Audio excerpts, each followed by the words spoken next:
Assalamualaikum warahmatullahi wabarakatuh. Alhamdulillahilladzi bi ni'matihi tatimmus shalihat. Assalatu wassalam ala rasulillahil amin wa ala alihi wa sahbihi ajma'in. Sidang pendengar, ibu-ibu, bapak-bapak, adik-adik, saudara-saudara dan saudari-saudari di rumah sekalian, alhamdulillah, bersyukur kepada Allah Subhanahu wa taala yang mana dapat kita berjumpa sekali lagi di ruangan sejarah pada petai 1 20 Rabiul Awal 1431 bersamaan dengan Neminakum 2010 pada petai ini, supaya kita sama-sama mendengar sejarah sahabat ataupun sahabiah ataupun sejarah para rasul-rasul, kerana sejarah hidup sahabat adalah menjadi contoh tauladan kepada kita umat Islam semua. Mereka adalah generasi sahabat, golongan generasi yang lebih mulia sekali, golongan manusia yang lebih hebat sekali di atas permukaan bumi ini. Tak ada generasi lain yang lebih mulia daripada generasi sahabat, melainkan para nabi-nabi dan rasul-rasul saja. Pada petang ini, marilah kita mendengar satu sejarah seorang sahabat lagi yang bernama Uqbah bin Amir Al-Juhani. Uqbah bin Amir Al-Juhani. Pada ketika Nabi kita Muhammad sallallahu alaihi wasallam ia berpindah dari Mekah, hijrah dari Mekah ke Madinah, manakala baginda sampai di bandar Yasrib, iaitu Madinah zaman dulu panggil kata Yasrib. Bila Nabi sampai di bandar Yasrib, setelah dinanti-nanti oleh orang-orang di Yasrib, kaum lelaki, puak lelaki di bandar Madinah, penuh di jalan-jalan di Madinah melaung-laungkan suara tahlil, iaitu la ilaha illallah, dan suara takbir, iaitu Allahu Akbar, Allahu Akbar. Para lelaki dengan sukaria dia untuk menyambut kedatangan Nabi kita sallallahu alaihi wasallam yang mereka sayang sekali, dan menyambut sahabat yang bersama dengan Nabi kita Muhammad sallallahu alaihi wasallam, iaitu Abu Bakar As-Siddiq. Sementara puak-puak wanita ataupun orang tina pula dan budak-budak halus-halus, budak kecil-kecil pun, dia naik ke atas rumah atau atas sutuh untuk nak kelih Nabi kita Muhammad sallallahu alaihi wasallam, dan mereka bertanya-tanya, manakah seorang manakah Nabi, seorang manakah Rasulullah, seorang manakah yang nama Muhammad yang kita ditunggu-tunggu. Kerana dia tak ada kenal lagi Nabi dah. Banyak lagi tak ada kenal Nabi. Orang kenal Nabi hanya orang pergi Mekah, kita dengan Nabi saja, dan ramai lagi orang Madinah orang tak kenal Nabi. Lalu itu dia pun tanya, bakal tanya mana itu anak nama Muhammad tu, nama Rasul jadi Nabi hak mana. Bakal dia tanya mereka dah. Dia kena nama saja, kena kemuliaan Nabi, kena kehebatan Nabi, tetapi dia tak kena rupa cata Nabi. Maka dia pun bakal tanya hak mana nak kenal dah. Maka kumpulan Nabi mari datang sekali dengan Nabi bersama Rasulullah sallallahu alaihi wasallam dan Abu Bakar tu. Ia pun jalan di tengah para penyambut orang Madinah tu dengan penuh gembira juga. Nabi pun suka ria juga, Abu Bakar, dan hubungan mari sekali dengan Nabi pun pakak segar mari sampai di Madinah. Mereka dikelilingi oleh orang-orang yang telah lama dia nak rindu dan hati dia lama dia nanti kedatangan Nabi kita Muhammad sallallahu alaihi wasallam. Mereka tak dapat nak menahankan air mata yang sukaria itu, air mata bahagia, น้ำตาแห่งความยินดีน้ำตาแห่งความดีใจdia dah dan sukacita dia dengan senyum gembira untuk nak menyambut kedatangan Nabi kita dan Abu Bakar As-Siddiq pada hari itu dengan suka dan gembira dia. Tapi pada hari itu Uqbah bin Amir Al-Juhani dia tak ada duduk lehekan tu dah. Dia tidak menyaksi kumpulan Rasulullah sallallahu alaihi wasallam. Dia madayu lehekan ni wannan. Dia tidak bergabung dengan orang-orang yang menyambut kedatangan Nabi dan sahabatnya Abu Bakar As-Siddiq. Kerana apa tu? Kerana dia ke daerah luar kampung, luar bandar Madinah untuk nak ngembala kambing, untuk nak pelihara kambing. Kerana acip dia tu acip beliang kek. Dia bawa kambing dia pergi pelihara kerana dia bimbang kalau dia pelihara kambing tu hari itu dia akan lapar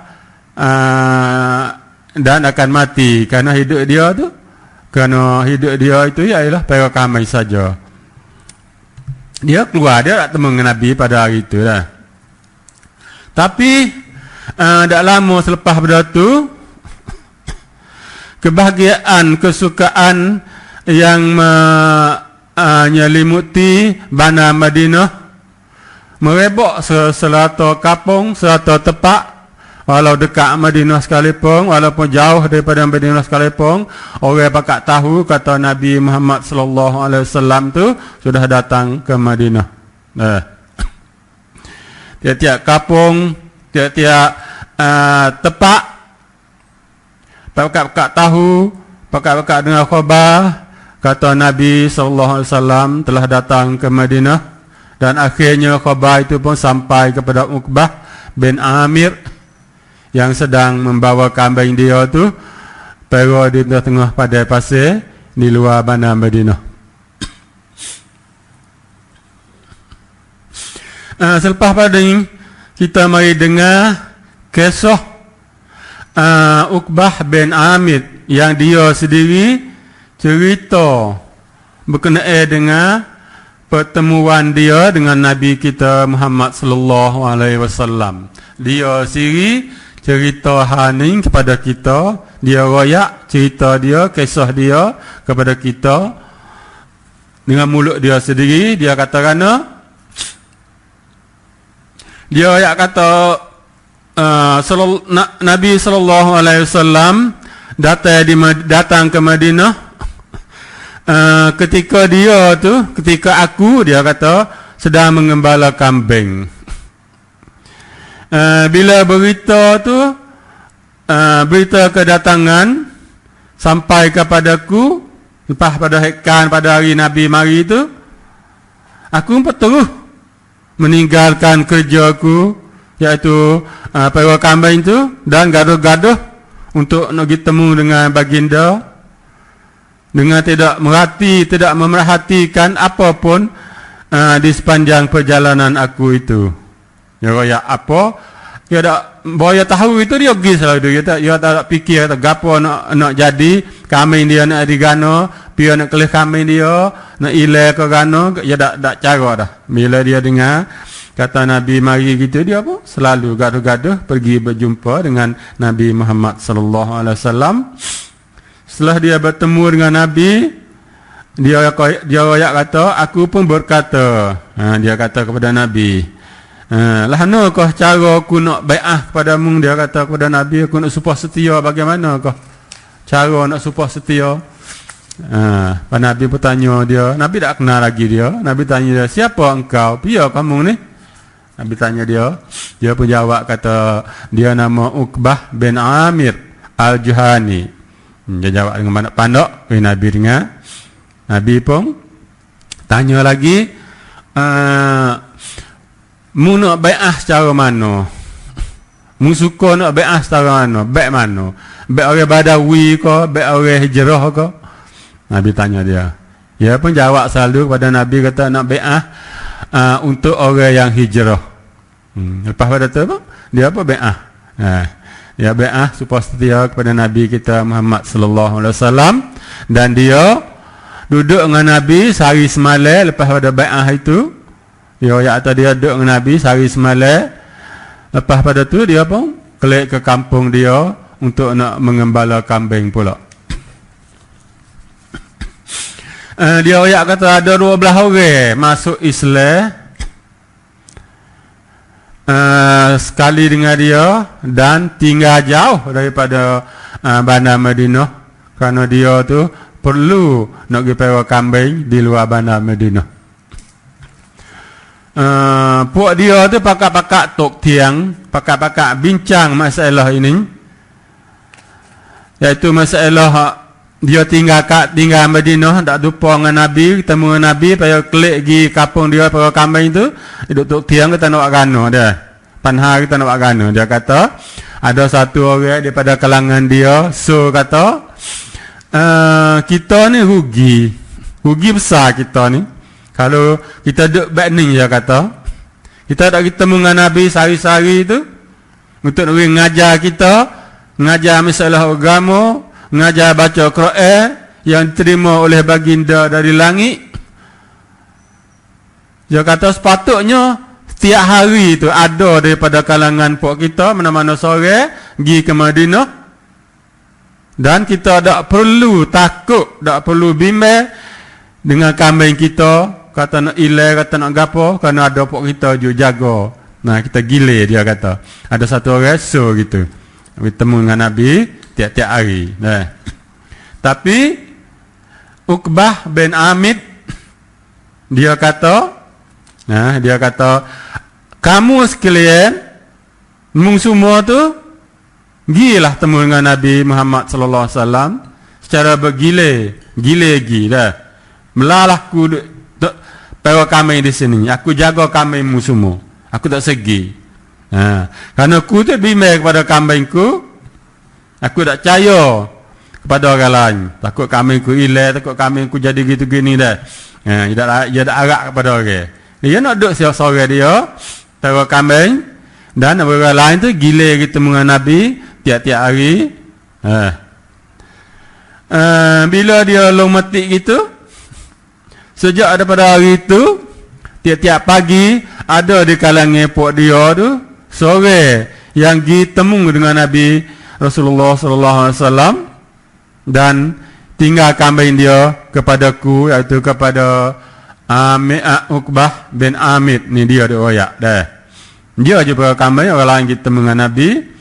Bawa temu dengan Nabi pagi tu kelik mari, dia pun mengajar aku. Dia kata ajar semua dia dengan Nabi, ajar baca Quran, ajar pelajaran, ajar agama, kalau dia faham, Nabi ajar dia mengajar aku semua.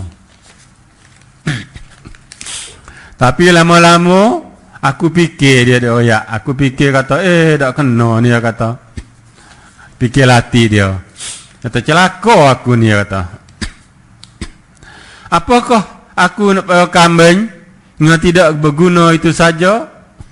Aku rela siap waktu bertemu dengan Rasulullah sallallahu alaihi wasallam, dan aku nak rela tak saya belajar terus dengan Nabi sendiri.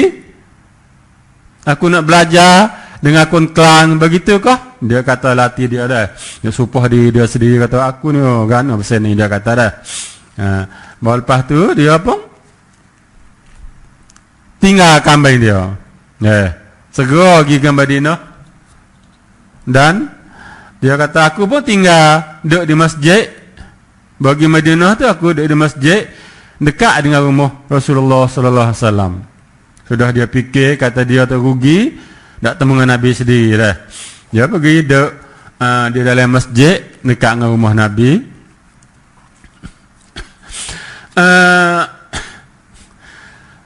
Dia kata dia tidak pernah litah dalam hati dia ketika dia tu tak sincai, yang sangat penting itu iaitu tinggal kambing dia bertemu dengan Nabi sallallahu alaihi wasallam, bahawa pada satu masa tu lepas pada tu dia akan menjadi salah seorang ulama yang besar generasi sahabat. Dia tak ada pasal litah dalam hati dia. Kata dia tu lepas pada dia siap okat bertemu dengan Nabi, dia tak sincai semula nak hidup dengan Nabi tu. Lepas pada tu dia jadi seorang ulama yang besar generasi sahabat dan jadi seorang ahli Al-Quran dan jadi penglima perang yang hebat sekali dan jadi gubernur, jadi puak Islam yang disegani, yang ditakuti oleh seteru Islam. Lepas pada dia tak sincai kita dengan Nabi, dan lepas pada tu dia boleh jadi ulama, dia boleh jadi ahli Quran, dia boleh jadi penglima perang, dia boleh jadi gubernur Islam yang hebat sekali. Uqbah bin Amir, dia tidak pernah angin-angin walau sedikit pun bahawa lepas pada dia tinggal kambing-kambing dia pada pasir di luar bandar Madinah dan dia mari duduk dengan Nabi sallallahu alaihi wasallam, dia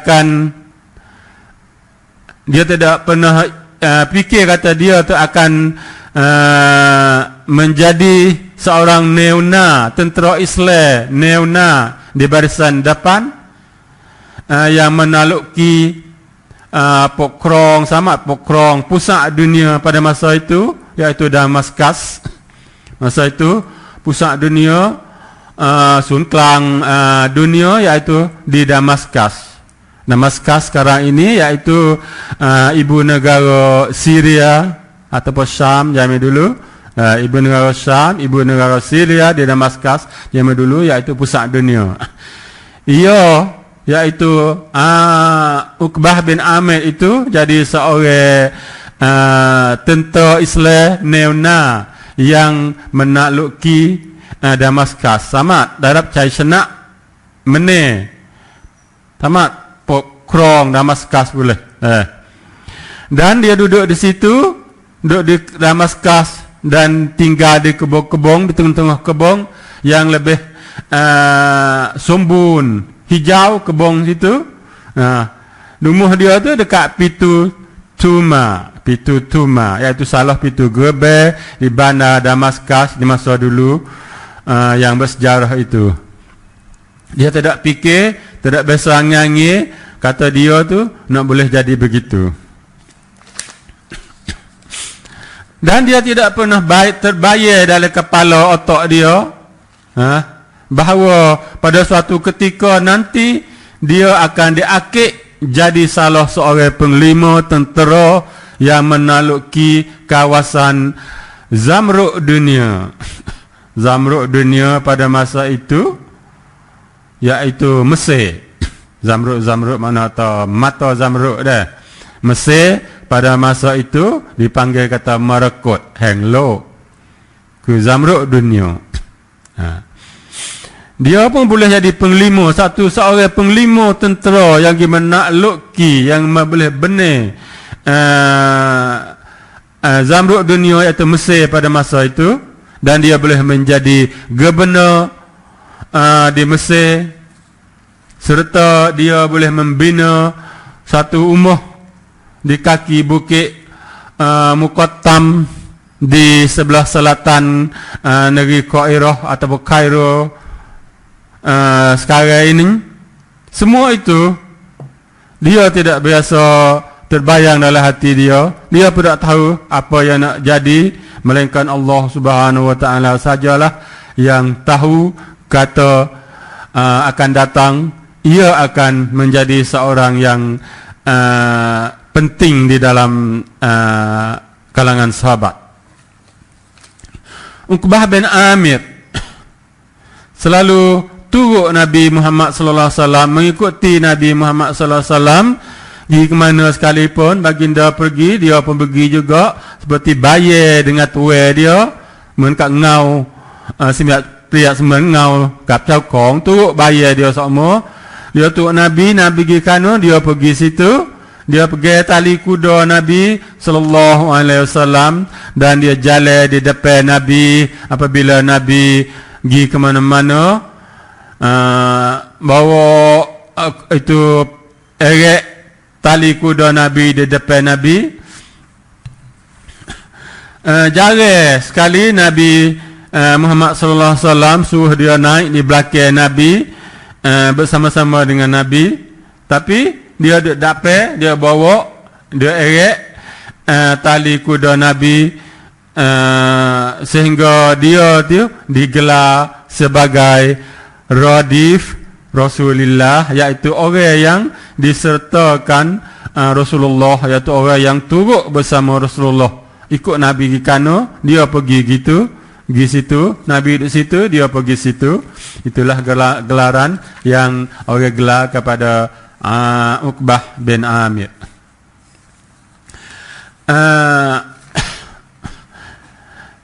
Kadang-kadang Nabi sallallahu alaihi wasallam dia turun dari kuda, dia suruh Uqbah naik gile.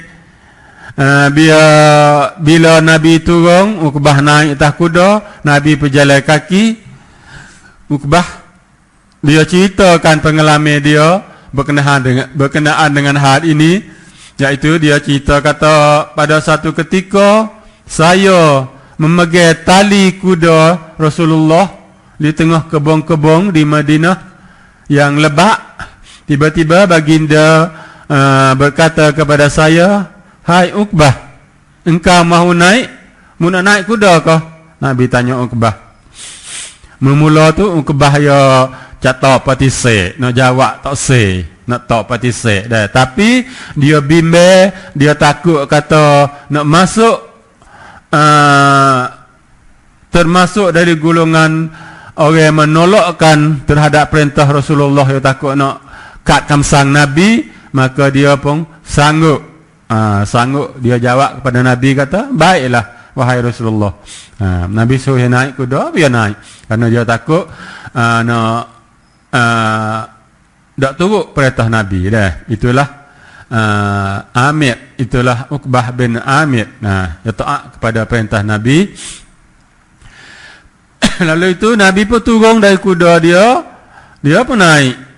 Dia naik kuda gilir dengan Nabi. Begitulah kejadian dia. Gilir mari. Bila dia naik, Nabi pun jalan kaki. Bila Nabi naik, dia pergi kuda Nabi seli-seli. Dan pada satu ketika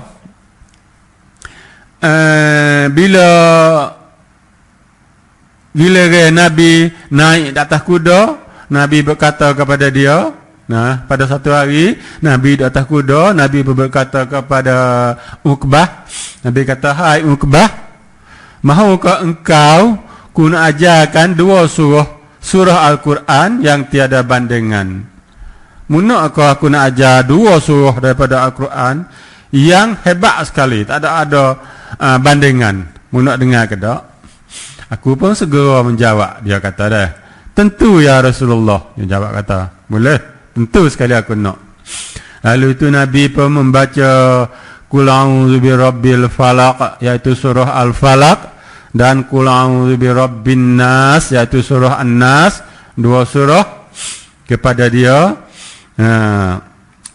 Sesudah Nabi baca dua surah itu, maka dia pun dengar qamat untuk nak semaya. Lalu itu Nabi pun pergi jadi imam semaya, Nabi jadi imam salat, dan Nabi baca dua surah yang tersebut dalam solatnya itu. Maka selepas selesai semaya, selesai solat, baginda pun berkata kepada Uqbah, "Bacalah dua surah itu, iaitu surah An-Nas dan surah Al-Falaq, ketika engkau nak tidur dan ketika engkau bangun." Dia ajar Uqbah bin Amir. Nabi ajar suruh baca dua surah, iaitu Qul a'udzu birabbil falaq dan Qul a'udzu birabbin nas, ketika nak tidur dan ketika bangun tidur. Uqbah ayat kata, sejak daripada masa itu aku pun selalu membaca dua surah tersebut sehingga waktu kini, iaitu waktu royak bagi dia tu, dia baca semua dua surah itu semasa dia nak tidur dan semasa dia bangun daripada tidur. Uqbah bin Amir, dia boleh utit tua dia mencurahkan seluruh perhatian dia dalam dua hal, dua perkara dia utit tua dia sungguh-sungguh, iaitu pertama iaitu dalam bidang ilmu dan yang kedua dalam bidang jihad. Ilmu dan jihad, dua perkara dia utit tua dia kepada ilmu dan jihad. Dia tekung sungguh-sungguh dalam kedua-dua ilmu dan jihad itu dengan segenap jiwa dan raga dia, dengan cicai dan rangka dia, temroy dia utit tua dengan ilmu dan jihad itu. Dia tidak segar-segar untuk mengorbankan segala yang dimiliki dia untuk memuahkan hati, memuahkan hajat hati dia di dalam dua perkara, iaitu ilmu dan jihad itu.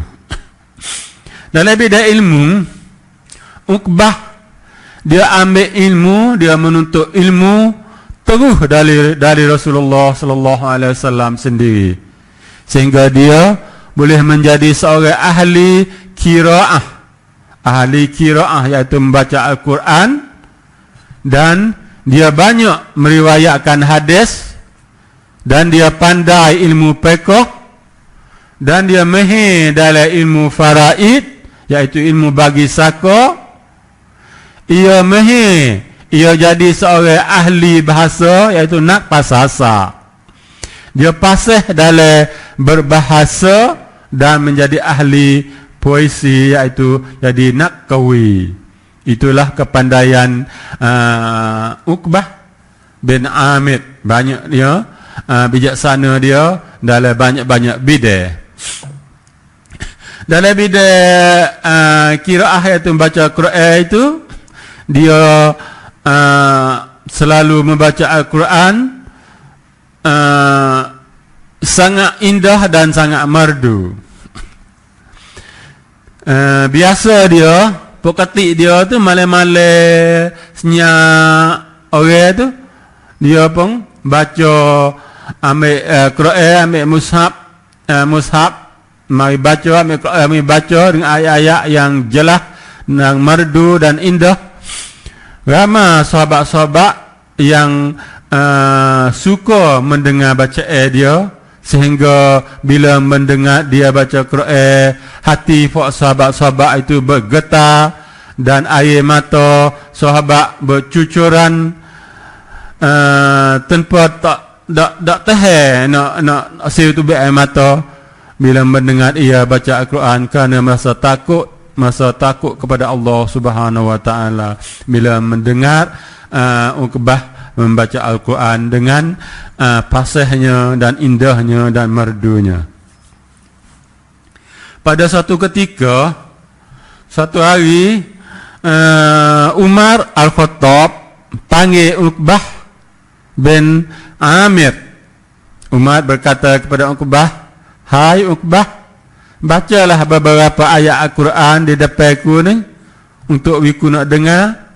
Dia nak dengar suara baca Quran Uqbah. Lalu itu Uqbah pun menjawab, kata, "Baiklah Amirul Mukminin." Lalu itu Uqbah pun mulai membaca beberapa ayat Al-Quran. Bila dia baca tu, Umar Ibn Khattab pun, iaitu Amirul Mukminin pun tak dapat menahan diri dia. Dia menangis bersedu-sedu sehingga air mata dia tu membasahi janggut dia, kerana merdunya, indahnya bacaan Al-Quran daripada Uqbah bin Amir itu. Para pendengar sekalian, setelah dia mati, dia meninggal dunia, Uqbah bin Amir meninggal dunia, dia meninggalkan Quran yang ditulis oleh tangan dia sendiri, Quran ukbah, iaitu mushaf ukbah, masih duduk jaga sehingga beberapa waktu. Nah, dia raksa lai semai. Quran dia tulis dengan tangan dia tu raksa lai semai di Mesir. Nah, ada di Mesir, iaitu di Masjid Uqbah bin Amir.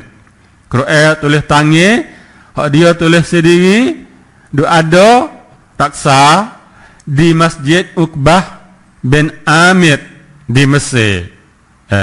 Dan mushaf, iaitu Quran dia tulis tangan itu, pada nas sutai Quran dia tercatat tulis dalam nas sutai Quran tulis tangan dia ditertulis kata Quran ini ditulis oleh Uqbah bin Amir. Dicarik dalam nas sutai Quran tulis tangan Uqbah bin Amir, ditulis kata ditulis oleh Uqbah bin Amir, untuk menjadi tarikh kata Quran ini ditulis oleh sahabat Uqbah bin Amir. Mushaf atau Quran tulis tangan Uqbah termasuk mushaf atau Quran yang paling tua sekali dalam sejarah Islam, tapi sayangnya ia telah hilang bersama dengan banyak lagi merodok pusaka-pusaka Islam yang tidak ternilai harganya, yang mai dai, terhilang, dicuri, dibakar oleh orang kafir-kafir, sementara kita tidak menyedari harga, tidak menyedari kunka merodok Islam itu. Itulah dalam segi menuntut ilmu. Adapun dalam segi terhadap jihad, kuam cincai dia terhadap jihad, kita dapat diketahui dari penyertaan Uqbah bin Amir dalam peperangan Uhud bersama dengan Rasulullah SAW dan sahabat lain, dan seluruh peperangan yang diikutinya. Selepas daripada itu banyak lagi peperangan-peperangan yang diikuti oleh Uqbah bin Amir.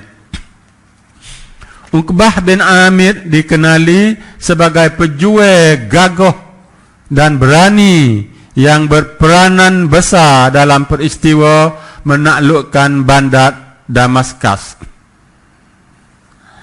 Dia ada buat samkan sekali di dalam headkan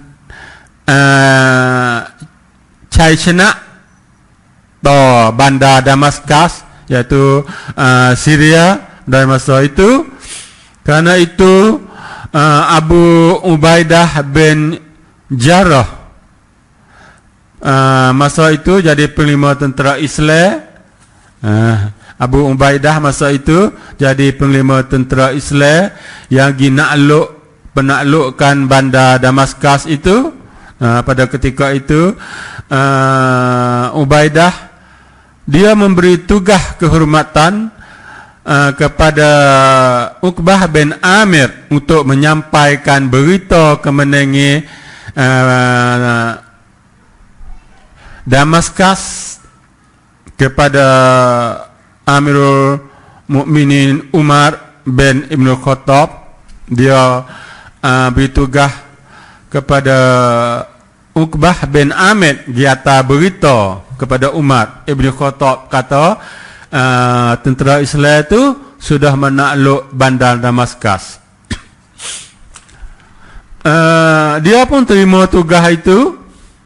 Dia pun mencuk kuda dia, naik kuda dia selama 8 hari 8 malam, iaitu dari hari Jumaat sampai Jumaat ni sampai Jumaat dapat 8 hari 8 malam semua. Dia naik kuda tak beradu kerana nak cepat sekali sampai di Madinah, nak menyampaikan berita kemenangan besar tentera Islam menakluk bandar Damaskus kepada Umar Al-Faruq ataupun Umar Ibn Khattab itu. Itulah tugas yang besar yang diberi oleh Ubaidah bin Jarrah, panglima tentera Islam pada masa itu, kepada Uqbah bin Amir. Selain daripada itu, Uqbah dia pernah diangkat rakit dia sebagai salah seorang panglima tentera Islam. Pen metap Islam, metap kong tap Islam yang dihantar untuk nak menakluki Mesir, nak pergi pai cumti Mesir, sehingga dia tu boleh dapat kemenangan, boleh cari senak, boleh nak takluk Mesir. Lalu itu Amirul Mukminin pada masa itu, iaitu Muawiyah bin Abu Sufyan,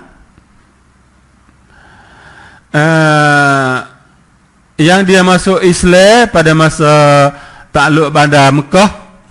Nabi masuk Mekah, Fathu Mekah, dia masuk Islam, Muawiyah bin Abu Sufyan itu, lalu diangkat oleh Nabi kita Muhammad sallallahu alaihi wasallam sebagai salah seorang penulis wahyu, penulis Quran. Dia mendirikan dinasti Umayyah, iaitu dia Kotang Raj Anacak Umayyah. Dialah mula-mula Muawiyah inilah mula-mula Kotang Raj Anacak Muawiyah di Syam, di Syria, dan dia meninggal dunia pada tahun 60 Hijriah di Syam itu. Muawiyah yang menjadi Amirul Mukminin pada masa itu, dia nak balas jasa baik Uqbah bin Amir dengan mengangkat dia sebagai gubernur Mesir, jadi puan Mesir selama 3 tahun. Jadi puan racakan di Mesir, puan Islam di Mesir selama 3 tahun. Itulah balasan jasa yang diberi kepada Uqbah bin Amir dari Muawiyah bin Abu Sufyan. Kemudian Muawiyah pun menugaskan Uqbah pula untuk pergi serai pulau-pulau di sekitar Laut Tengah. Itulah tugas yang diberi oleh Muawiyah kerana banyak jasa dia, kerana haibat dia. Lalu itu diserah tugas-tugas yang berat oleh Muawiyah kepada Uqbah bin Amir. Kerana kecintaan yang lebih dalam, yang lebih banyak, yang lebih sungguh-sungguh pada jihad, lalu itu Uqbah bin Amir dia telah hafal banyak hadis berkenaan dengan jihad. Kerana dia sungguh-sungguh kena kepada jihad, dia pun tong hafal banyak hadis berkenaan dengan jihad. Dan dia termasuk orang yang paling banyak meriwayatkan hadis kepada kaum muslimin berkenaan dengan jihad. Dan selain daripada itu, Uqbah juga selalu melatih ahli dia memanah. Dia pandai memanah, dia ada ahli memanah, dia ajak ahli dia memanah, ajak keluarga dia memanah, panah. Dia menghabiskan masa waktu peluang dia, wang dia untuk manah. Untuk manah. Pada masa Uqbah jatuh sakit dan mau menjemputnya di Mesir, dia sakit di Mesir, dia mati di Mesir, dia pun belum pada dia nak mati, dia pun mengumpulkan putera-puteri dia, panggil anak-anak tina, anak jatah dia semua untuk memberi wasiat, untuk nak beri kamsangsia ke anak cucu dia semua.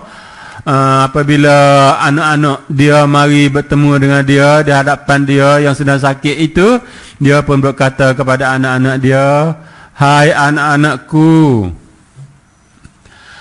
aku melarang kamu semua melakukan 3 perkara." Dia lari anak dia tak sewak 3 perkara. Wasiat dia kepada anak dia semua 3 perkara tak sewak. Dia suruh anak dia hafalkan. Ngapalah 3 perkara tu ingat. Yang pertama dia tak sewak anak dia buat, iaitu dia kata jangan menerima suatu hadis Rasulullah sallallahu alaihi wasallam kecuali jika diriwayatkan oleh orang yang siqah. Tak sewti hadis Nabi. Tak sewti hadis Nabi kecuali hadis itu hadis sahih. Hadis dari yang diriwayatkan oleh orang yang siqah, orang yang cerita dah. Itulah satu larangan dia. Larangan yang kedua iaitu jangan sekali-kali berhutang. Si butai orang. Ya pai penisin, jangan butai duit orang. Walaupun kamu hanya memakai pakaian sederhana, walaupun tak ada pakai ye sekalipun, pakai ye panklan sekalipun, mu jangan gebutai duit orang, jangan jadi butai orang, dia kata dah. Itulah kam sangsia yang kedua. Koham yang ketiga iaitu jangan menulis atau jangan belajar puisi. Itu saya belajar kampak pan, itu saya belajar kewinit pun. Apa benda saya belajar kampak pan? Sehingga membuatmu sibuk dan memalingkan perhatianmu dari Al-Quran.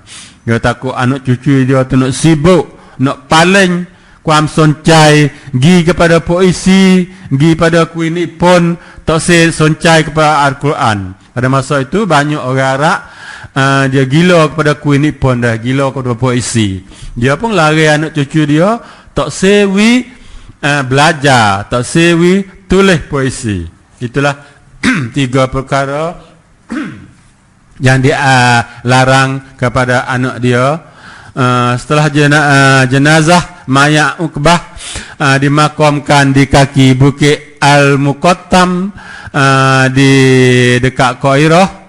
Ahli waris dia pun periksa pusaka dia, kata ada gapo gatik. Prakut wah ternyata kata dia tu tinggal, dia saka dia iaitu kantenu busur panuh. Kantenu 70 semua. 70 anak panah dia tinggal.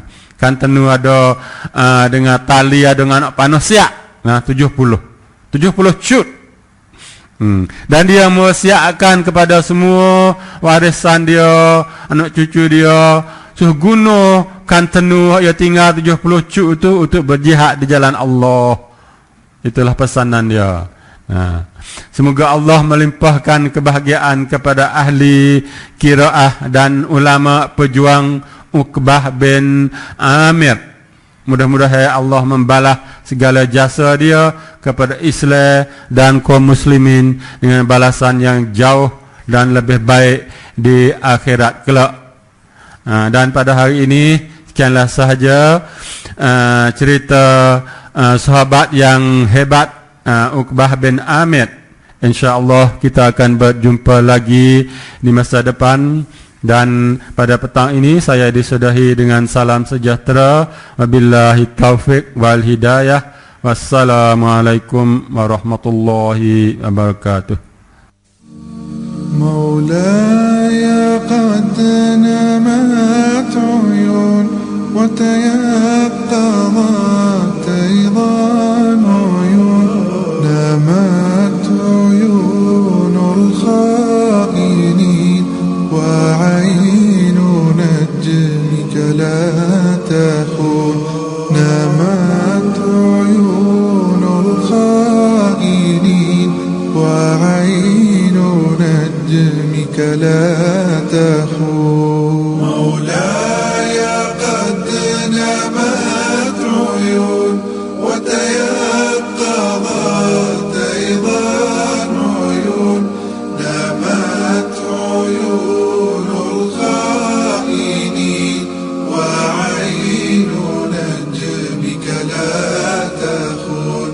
نامت عيون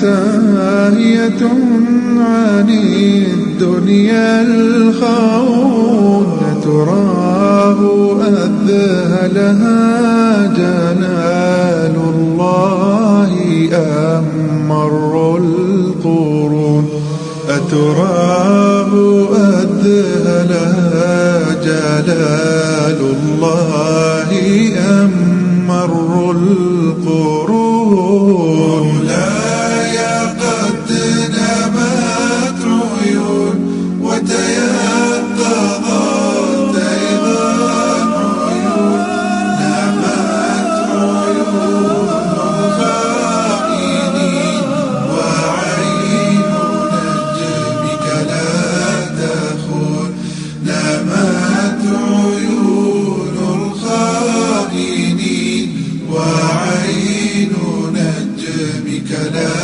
تخون أن من فوق الثرى لا يسمعون ولا يعون ويح نفسي فلم ترى وهي ترسخ في سجود ويح نفسي فلم ترى وهي ترسخ في سجود وهي ترسخ في